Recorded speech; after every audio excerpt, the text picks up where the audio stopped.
You're such an asshole!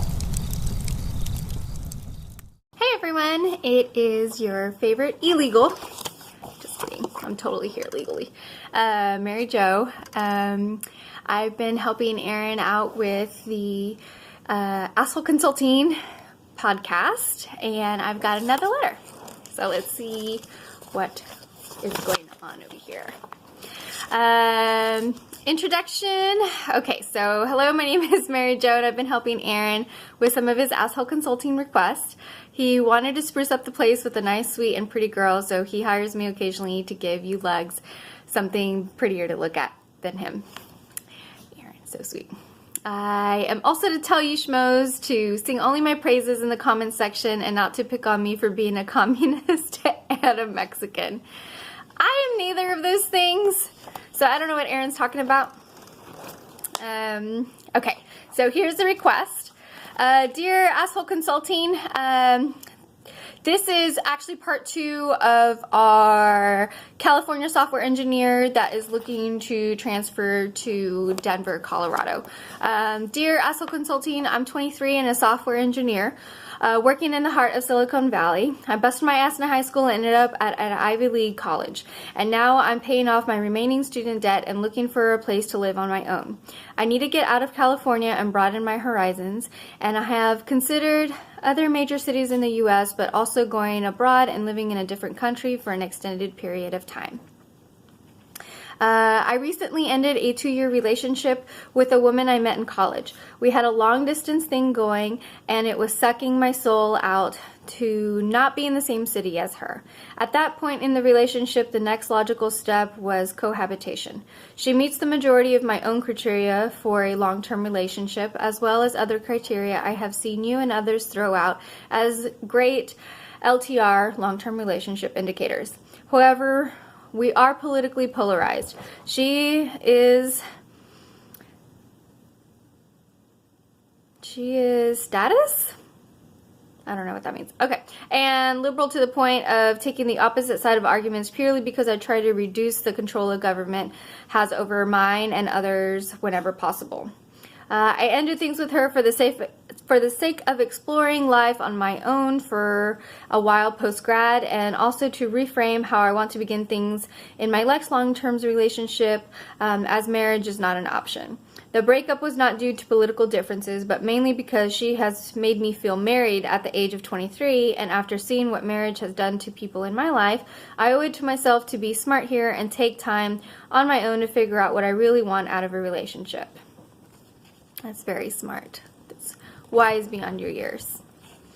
My question is this: should I be factoring politics heavily into my vetting process for potential LTRs, or should I forget about it and focus on the qualities that matter, given that politicians and corporations are going to control and manipulate this country and the economy regardless of what either of us write on a piece of paper?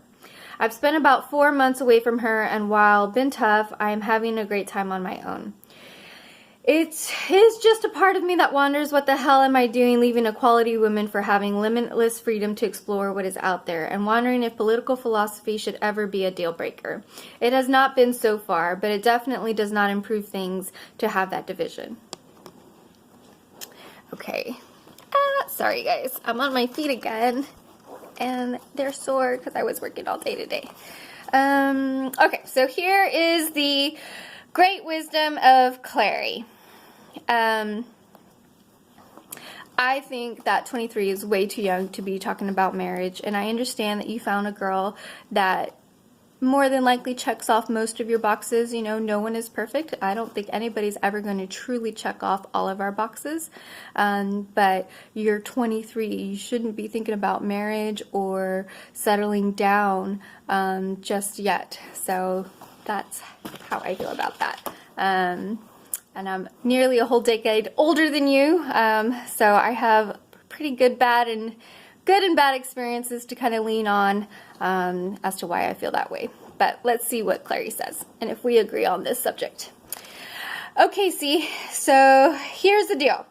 As a general policy, you should not be looking to get married or in a committed relationship when you're in college. Yes, there is the statistical chance you might meet the one when you're in college, but it is unlikely for many reasons, including neither the man or the woman is ready for marriage. You're both working on your careers, you're both naive, immature dumbasses at that age, and neither of you have the time to commit to one another. And in your particular case, you guys were physically apart. That was the worst run-on sentence ever. But we'll give Clary a pass. I would additionally add that if she was making you feel married from a far away campus, she was likely a bit overbearing. But the point is moot. The timing of the situation was just not there. When it comes to politics, specifically courting leftist women, it depends. Nothing wrong with dating liberal women because basically that's all you have to choose from at your age because they're all so independent-minded. That's why they all vote left. That's not true, but whatever. Because they are just so independent-minded like a herd of cows. But inevitably, they go to one of three routes when they grow up. Mature and enter the real world and stop merely regurgitating the talking points they were told to by their teachers, professors, and the boob tube. And depending on which route they go will determine on whether they're marriage worthy or long-term or worth a long-term relationship.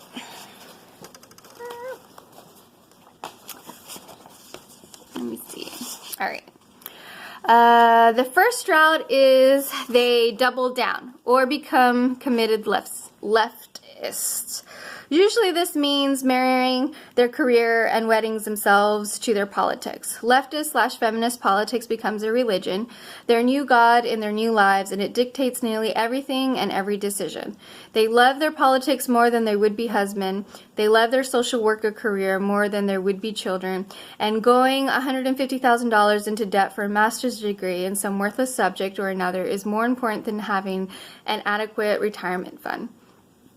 These women are a no-go zone because they are simply incapable of love, altruism, and selflessness. All requirements to be a quality wife, and should you have children, a quality mother. To be honest, this sounded like your girlfriend, though again, she could have been another mindless conformist cow in the herd. The second route they go is the caring Democrat route. This is what Mary Jo is. Okay? She is a sweet, wonderful lady with a big heart and therefore wants to help the little guy. Problem is, though well-intended, these people are incredibly naive about the mathematical and financial feasibility of such kindness. And they are also naive to the darker, more sinister aspects of their team, the Democrat Party. So whereas their hearts are in the right place, say 1962 John F. Kennedy Democrats wanting to help out the workers, they don't see just how close we are to a socialist state or a more psychotic social policies the Democrats are trying to install in the country, aka the racial division, hatred between sexes, Hillary Clinton type of stuff, etc. I do not like Hillary Clinton. I don't like her. And anyway, that's Cappy's version of who I am. The bad news is they will unmaliciously and unintentionally stab you in the back when it comes to your freedom and raising your family. Classic example is where both the husband and the wife need to work to pay for daycare, whereas the wife doesn't. Whereas if the wife didn't vote Democrat, the husband wouldn't be taxed at 50% and they'd have the money so the wife could stay at home and raise the children. Their big hearts end up enslaving the family to work more, to pay the tax bill for the social programs and good intentions their big hearts voted in. And that's not necessarily true. If we could correct the tax code and stop giving certain tax cuts to big corporations, we actually could reduce the deficit and also afford the social programs. But I will not go into there. The third route is where they take a cup of wake the fuck up. Actually study finance, economics, and maybe even look at the state and federal budgets and realize, holy shit, we're already being taxed 38% right now. They also make truly independent-minded and truly brave admission that deep down inside they want to be stay-at-home mothers, have their world rocked in bed by a husband they love and cherish. This doesn't necessarily make them June Cleaver Republicans per se, but it does make them at least traditional and more conservative.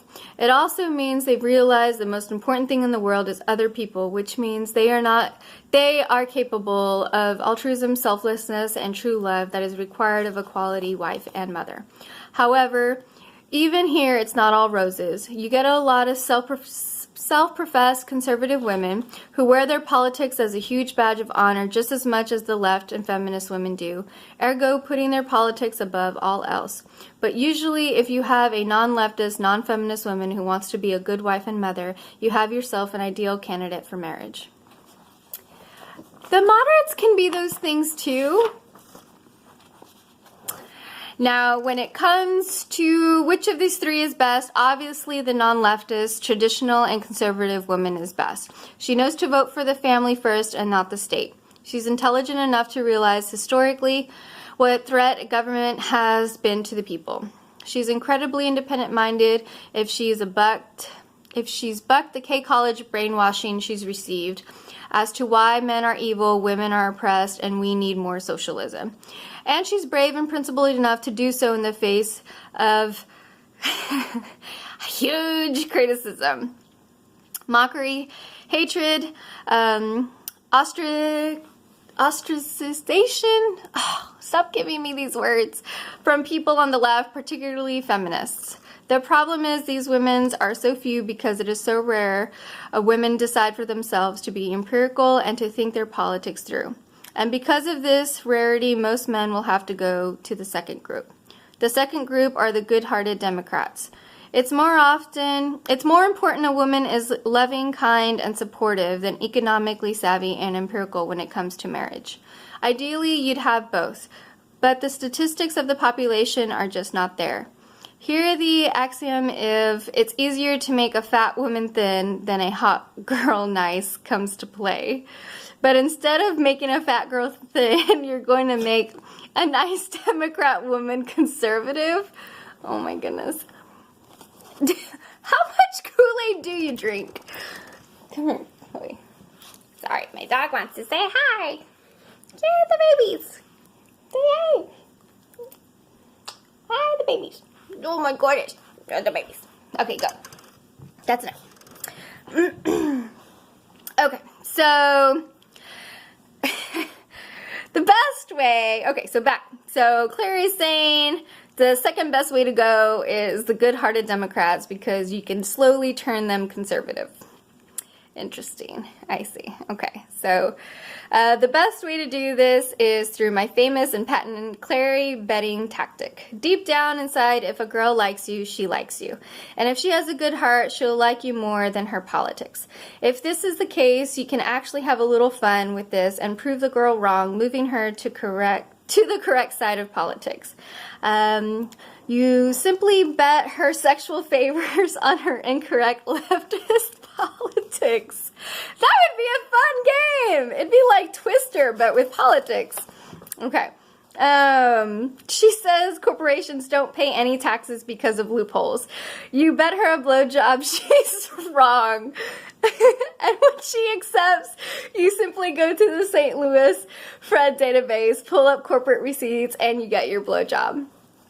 She says the evil rich don't pay their fair share. You bet her a day at your place where she's cleaning up your joint in a French maid outfit. And when she accepts, you simply pull out the report from the IRS.gov that breaks down tax receipts by income, hand her the feather duster, and say, get to work. This all presupposes she likes you in the first place, but it is a fun and sexy way to not only advance your relationship with a girl, but gently prove to her she and her entire political religion is wrong. Usually they have this epiphanal, even angry moment when they realize they've been lied to this entire time and even become more ardent supporters of capitalism, conservative, traditional values than you would have thought before. But the point is, this is a large group of current female population is what you have to work with. And wooing them with charm to the correct side of politics is better than trying to find one already pre-made. Still at your age and stage, I would not worry too much about all this dating and marriage stuff. Unfortunately, women at your age are thoroughly steeped in the indoctrination and are just not open-minded to new ideas. For example, I'm certainly sure Mary Jo protested and inserted her own incorrect opinions as she read this, even though I've proven her wrong on her politics many times. No, he has not. Regardless, do not waste too much time when it comes to dating. Be very proficient in rapidly assessing which type of girl you are dating. If she's from the first group where she's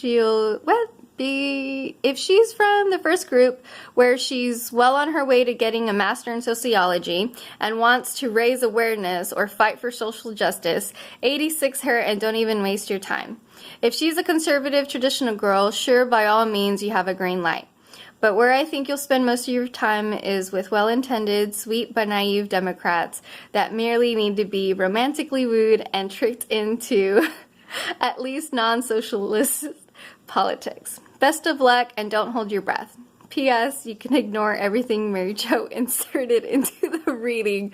That is not true. I do agree. He's too young to be thinking about marriage and he needs to go out and have a good time.